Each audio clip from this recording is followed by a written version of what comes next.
Welcome back to everyone who's watching Mama Rwagasabo TV. You're going to be with me, Princess Mudisha. Let's start with the news headlines. Ambassador Subizwa urged Rwandans living in Brazzaville to establish a system for running in Rwanda. Prepayment model for health facilities to be launched in October. On the international scene, the United States Secretary of State Marco Rubio meets the Israeli Prime Minister Benjamin Netanyahu to discuss the fallout from the Israel-Qatar strike. Let's take a short break. We'll be back into the news details.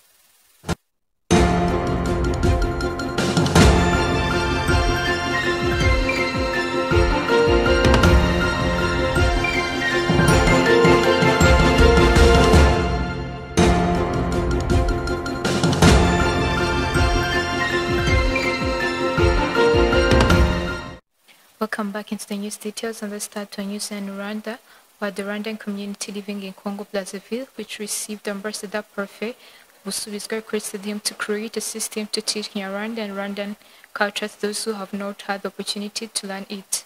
It was during a welcoming ceremony held at the General Assembly of the community of Rwandans living in the Republic of Congo, attended by more than 150 members. Ambassador Subizwa thanked them for the continued cooperation they have showed him during his tenure and encouraged them to increase their efforts in activities aimed at expanding this organization. He also requested that a culture center be established in the near future to teach Kinyarwanda and other aspects of Rwandan culture to young people who have not had the opportunity to learn it. This General Assembly elected new leaders of the organization, presented by Jean-Claude as the president of the executive committee. This day was marked by the fellowship and sharing of the words with Rwandans living in that country and the youth who recently participated in Itorero in Dangamirwa, and the youth tour shared that with others the knowledge they gained from these programs. Turning to our next story, Rwanda's farmers are adopting cutting-edge agriculture technologies to mitigate drought effects on food production. The initiative involves many greenhouses and irrigated farms that use smart sensors, automated systems, and water-efficient methods. South Africa, which supplies schools and hospitals and economic zones, is leading efforts among the producers to grow crops here around while conserving resources. This high-tech solution enables precise control of temperature, humidity, and moisture, reducing water usage and increasing yields even in dry spells. The technology also helps the forecast, and institutional support are being provided to smallholder farmers can access and use the tools.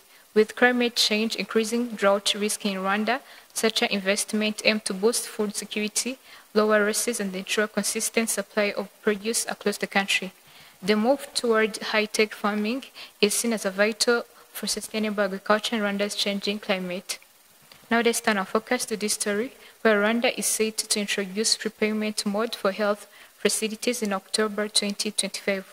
This capitation-based approach allows patients to pay for the healthcare services in advance, aiming to streamline payments and reduce out-of-pocket expenses. The model is expected to enhance financial sustainability for health facilities and improve service delivery. Implementation had been delayed due to recent adjustments in medical services tariffs, but the system is now on track to launch the next month. The initiative aligns with Rwanda's broader efforts to inform the healthcare financing system and ensure equitable access to quality care for all citizens. Let's take a short break to be back into international news. Welcome to Alba Supply, where all the magic happens right here in Rwanda. We create clothes that are stylish and comfortable for both women and men. Look around. This is exactly where everything is made. From shirts to t-shirts, suits, trousers, you name it, whatever you need, we got you. Every stitch, every cut is made right here. Alba Supply is all about Rwandan creativity and quality. Comfortable, classy, and of course, proudly made in Rwanda.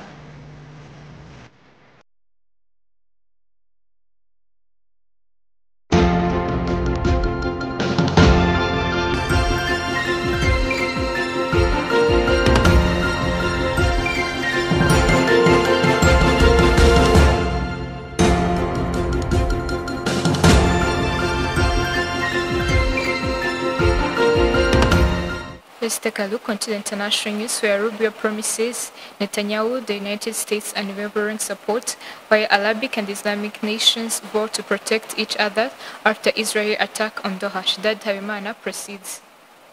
This afternoon, international news we proceed in Middle East, where U.S. Secretary of State Marco Rubio met this Monday with Israel Prime Minister Benjamin Netanyahu in Jerusalem and promised unwavering support to Israel in the Gaza war as the talk come as Qatar prepared to hold a summit with leaders from Arab and Muslim countries on Monday, following Israel's airstrike on Hamas leader in Doha last week.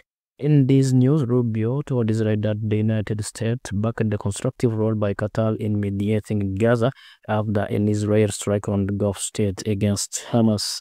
Israel military continued its assault on Gaza City, bombing a residential tower on Sunday after issuing the evacuation order.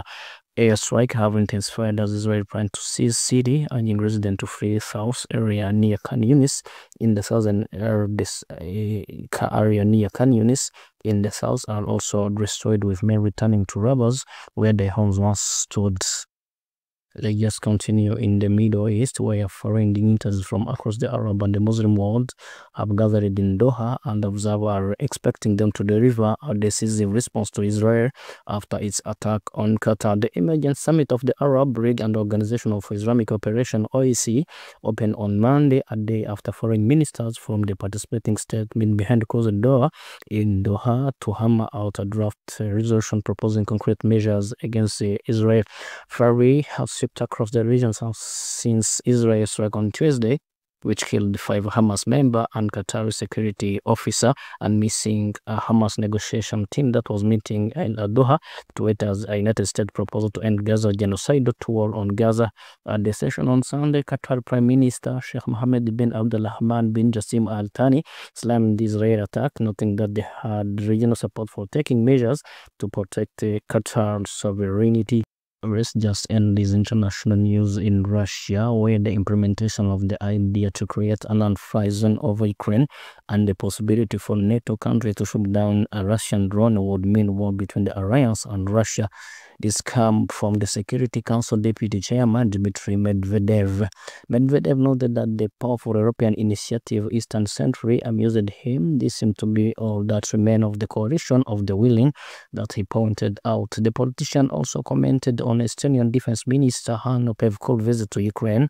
An Estonian Defense Minister has arrived in Kiev. He's threatening the smaller the country, the more the aggressive and the foolish of its leader to be. Medvedev noted the Russian drone has been shot down in the sky of Poland last week. Shadadi Halimana, Mama Orwara TV. As we come to the end of news edition today, let's go back with the news headlines. Ambassador Busubizwa urged Rwandans living in Brazil to establish a system for learning in Rwanda. Prepayment model for health facilities to be launched in October. On the international scene, the United States Secretary of State Marco Rubio meets the Israel Prime Minister Benjamin Netanyahu to discuss the fallout from the Israel-Qatar strike. Thanks for having me. Stay tuned.